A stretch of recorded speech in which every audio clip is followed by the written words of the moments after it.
గత బీఆర్ఎస్ ప్రభుత్వం మీద బురద జల్లాలని, ఏదో ఒక రకంగా రాజకీయ లబ్ధి పొందాలని ఆ రోజు ఎన్నికల ముందు ప్రయత్నం చేసినారు.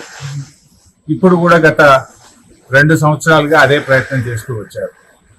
రకరకాల లీకులను పంపుతూ, అక్రమ కేసులు బనాయిస్తూ ఏదో ఒక రకంగా బీఆర్ఎస్ పార్టీపై బురద జల్లే ప్రయత్నం చేసినారు.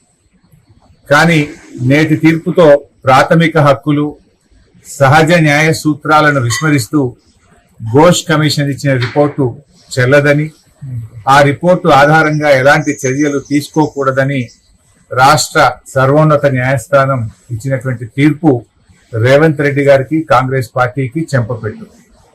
ఇప్పటికైనా రేవంత్ రెడ్డి గారు ఈ చిల్లర రాజకీయాలు మాని ఆ కుంగిన 2 పిల్లర్లను వెంటనే మరమ్మతు చేసి రాష్ట్ర రైతాంగానికి సాగునీరు అందించాలని చెప్పి కోరుతా ఉన్నాం.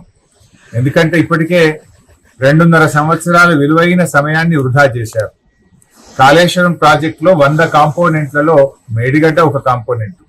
ఆ మేడిగడ్డలో ఉండే పదుల సంఖ్యలో ఉండే పియర్స్ లో 2 పియర్స్ మాత్రమే కుంగినాయి. దాన్ని మరమ్మతు చేయకుండా 1,00,000 కోట్లు కొట్టుకుపోయినాయని, కూలిపోయిందని, కూలేశ్వరమైందని పదే మాట్లాడుతూ ఒక అబద్ధాన్ని 100 సార్లు చెప్తే నిజమవుతుందనేటువంటి విధంగా గోబల్స్ ప్రచారానికి కాంగ్రెస్ పార్టీ పాల్పడ్డది. సో ఇవాళ తీర్పు మేము స్వాగతిస్తా ఉన్నాం. ఇప్పటికైనా రేవంత్ రెడ్డి గారు వెకిలి చర్యలు మాని, చిల్లర రాజకీయాలు మాని ఆ 2 పిల్లర్లను మరమ్మతు చేసి రాష్ట్ర ప్రయోజనాలు కాపాడాలని కోరుతా ఉన్నాం. ఎప్పటికైనా కాళేశ్వరమే ఈ రాష్ట్రానికి ప్రాణాధారం అవుతుంది. హైదరాబాద్ తో సహా మరి 70% తెలంగాణకు త్రాగునీరు అందించే ప్రాజెక్టు కాళేశ్వరం ప్రాజెక్టు.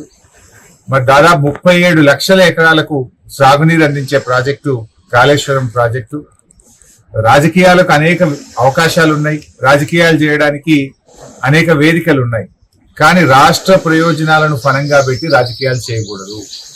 రైతుల ప్రయోజనాలు, రాష్ట్ర ప్రయోజనాలను ఎప్పుడైనా మనం కాపాడుకోవాలి. ఏ పార్టీ అధికారంలోకి వచ్చినా, ఏ పార్టీ అధికారంలో దిగిపోయినా కూడా రాష్ట్రం ముఖ్యం, రాష్ట్ర ప్రయోజనాలు ముఖ్యం, రాష్ట్ర ప్రజలు ముఖ్యంగా ప్రభుత్వాలు పనిచేయాలి. రాజకీయాలు చేసుకోవడానికి వేరే ఉన్నాయి, కానీ ఇంత పెద్ద ప్రాజెక్టును ఇన్ని లక్షల మంది రైతుల ప్రయోజనాలు దెబ్బతీయదు.